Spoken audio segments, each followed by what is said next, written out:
Hello everyone, Assalamu alaikum. Welcome back to my channel Nabita's Cuisine.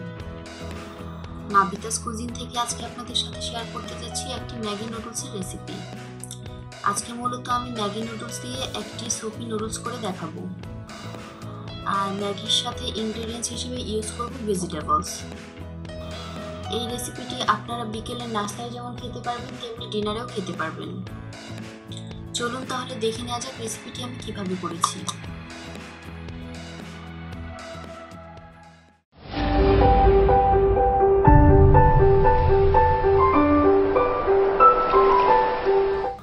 এই soupy নুডলসটি করার জন্য শুরুতে আমি নিয়েছি 2 টেবিল চামচ পরিমাণ তেল।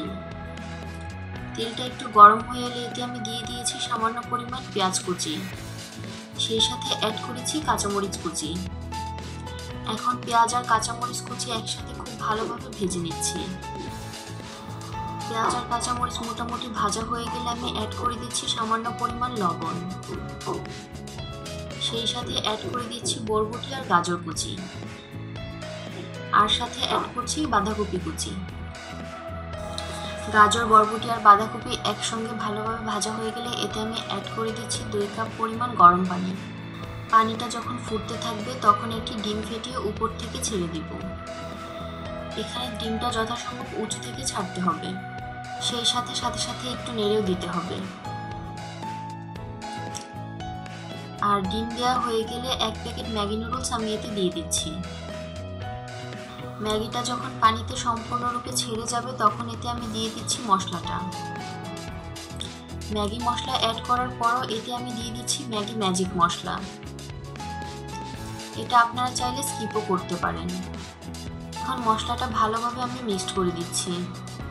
এখানে একটি বাটিতে আমি 1/2 কাপ পরিমাণ পানি নিয়েছি, আর তাতে অ্যাড করে দিচ্ছি 2 চা চামচ পরিমাণ কর্নফ্লাওয়ার।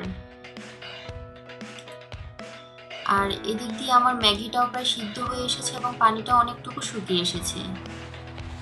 তাই এই পর্যায়ে আমি অ্যাড করে দিচ্ছি 1 টেবিল স্পুন পরিমাণ টমেটো সস। এই পর্যায়ে আমি অ্যাড করে দিচ্ছি কর্নফ্লাওয়ার মিশ্রিত পানি।